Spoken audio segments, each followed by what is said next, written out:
So hey everyone, my name is Abhi Hashmi and welcome all of you. तो बंदा हाजिर है अपने लेक्चर नंबर 2 के साथ। तो चलिए शुरू करते हैं।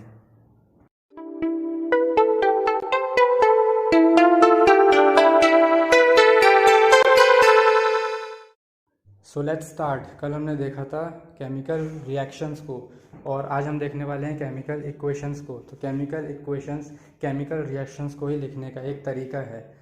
सो लेट सपोज आपको किसी ने एक पेपर का टुकड़ा दिया और कहा कि सबसे कंडेंस फॉर्म में मैग्नीशियम की ऑक्सीजन के साथ एक रिएक्शन को लिखकर बताओ, और आपने बताया when a magnesium ribbon is burnt in the presence of oxygen it gets converted into magnesium oxide. तो केमिस्ट्री की इससे बड़ी बेइज्जती नहीं होगी। ऐसा क्यों? क्योंकि कभी भी रिएक्शंस को वर्ड्स के फॉर्म में नहीं लिखा जाता है। उसके पहले ये देखो ज़रा, किसी भी रिएक्शन में जो भी लेफ्ट हैंड साइड पे लिखा जाता है वो रिएक्टेंट्स कहलाते हैं, और जो भी चीज़ राइट हैंड साइड पे लिखी जाती है वो प्रोडक्ट्स कहलाते हैं। और सपोज़ आपने मल्टीपल रिएक्टेंट्स का यूज़ किया है तो उनके बीच में प्लस साइन का यूज़ होगा, और इन केस प्रोडक्ट भी मल्टीपल बनते हैं तो उनके बीच में भी प्लस साइन का यूज़ होगा। And the arrow is always pointing towards the product which indicates the direction of reaction. अच्छा, इस रिएक्शन को देखो, magnesium plus oxygen will gives magnesium. तो ये मैग्नीशियम नहीं है, मैग्नीशियम ऑक्साइड है, इसको करेक्ट कर लेना।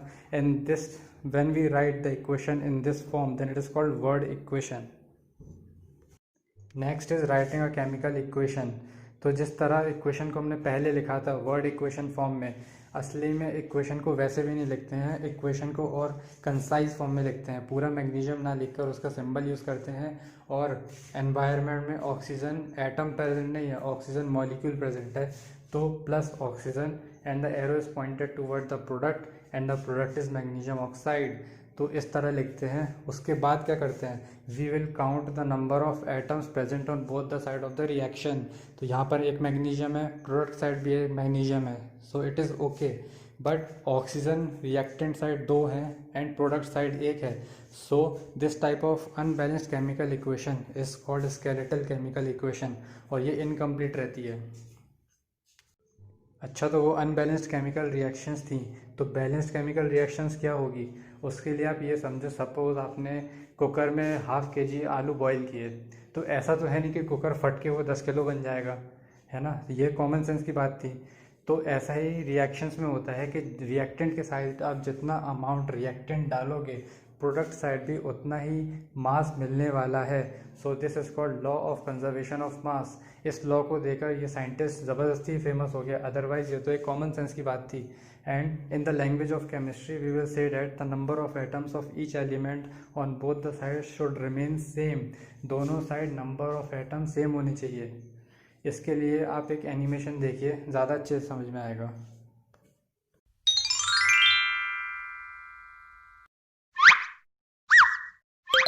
Hmm. Hmm. Hmm. Hmm.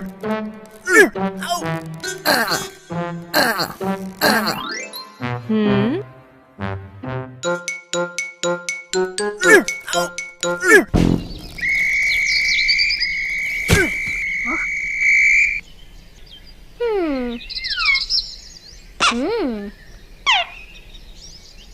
Hmm.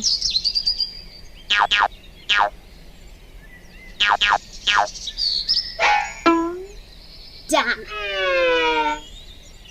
Hmm.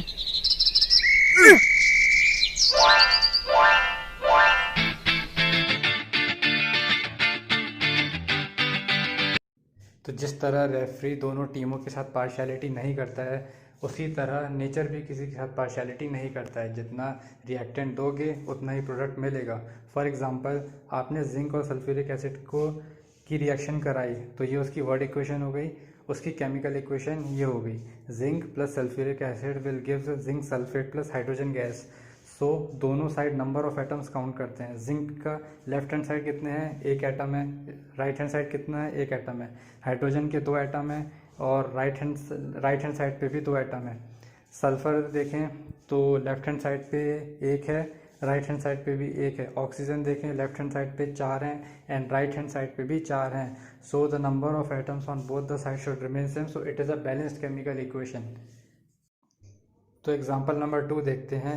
Suppose हमें ये वाली रिएक्शन को बैलेंस करना है। Fe plus H2O will gives Fe3O4 plus hydrogen. तो सपोज़ अगर आप आगे जेईई और नीट की प्रिपरेशन करते हैं तो इस टाइप की रिएक्शंस को कोई अहमियत नहीं दी जाती है। ये नॉन रेडॉक्स टाइप की रिएक्शंस है, मतलब इसमें इलेक्ट्रॉन्स का ट्रांसफ़र नहीं होता है। और आगे तो रेडॉक्स रिएक्शंस भी आएंगी जिसमें इलेक्ट्रॉन्स का ट्रांसफ़र भी होगा, बट फ़िलहाल के लिए इसको भूल जाइए।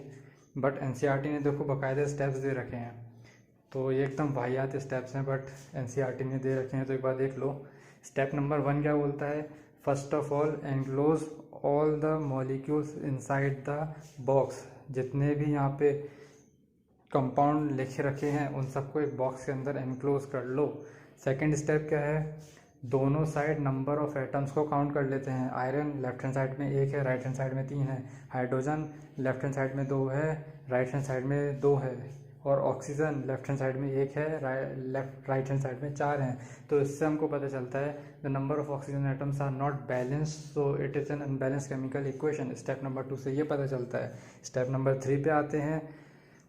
तो फर्स्ट ऑफ ऑल तो इन पूरी रिएक्शन में, चाहे वो रिएक्टेंट साइड हो चाहे वो प्रोडक्ट साइड हो, we have to pick that compound जिसमें नंबर ऑफ एटम्स ज़्यादा हों। अच्छा, नंबर ऑफ एटम्स काउंट कैसे करेंगे किसी भी कंपाउंड में? आयरन तो एक सिंगल एटम है, बट वाटर देखो, यहाँ पे वाटर को देखते हैं तो वाटर के अंदर 3 एटम्स प्रेजेंट हैं, 2 हाइड्रोजन 1 ऑक्सीजन। Fe3O4 में 3 आयरन 4 ऑक्सीजन, मतलब टोटल 7 एटम्स प्रेजेंट हैं। और हाइड्रोजन में 2 एटम्स प्रेजेंट है हाइड्रोजन के। तो सबसे ज़्यादा किस में प्रेजेंट है? Fe3O4 में 7 एटम्स प्रेजेंट है। तो इसको पिकअप कर लिया हमने, इसको पिक किया। उसमें से भी उस एटम को उठाना है जो मैक्सिमम है, मतलब 3 आयरन और 4 ऑक्सीजन में से हमने आयरन को पिक किया। हमने ऑक्सीजन को पिक किया और ऑक्सीजन को पिक किया तो दोनों साइड काउंट किया। तो लेफ्ट हैंड साइड में तो 1 थे, बट राइट हैंड साइड में 4 थे। तो ऑक्सीजन को बैलेंस करने के लिए 4th स्टेप में हमने वाटर के बाहर 4 को मल्टीप्लाई कर दिया। अच्छा, अंदर की चीज़ों को नहीं छेड़ना, ये हमने स्टेप 1 में ही बोला था। तो 4 को बाहर मल्टीप्लाई करेंगे तो इस तरह से ऑक्सीजन बैलेंस हो गया। 4th स्टेप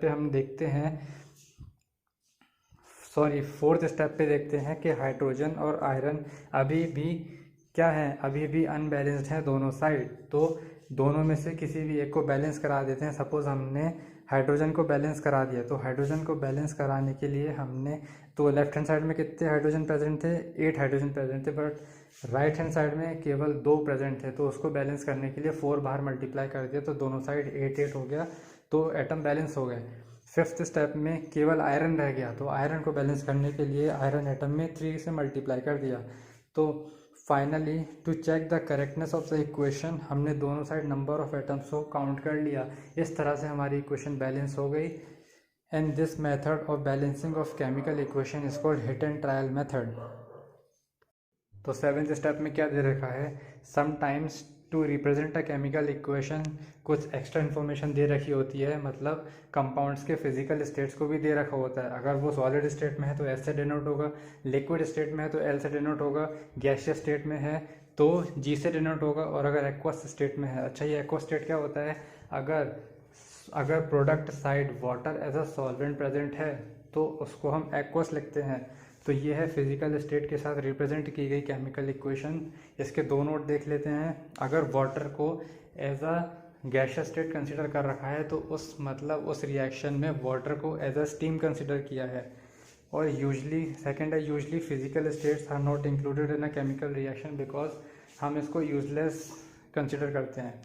और sometimes reaction conditions are also mentioned below and above the arrow.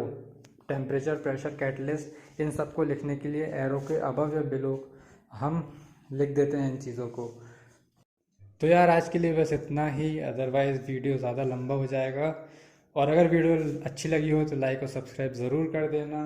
तो मिलते हैं नेक्स्ट वीडियो में।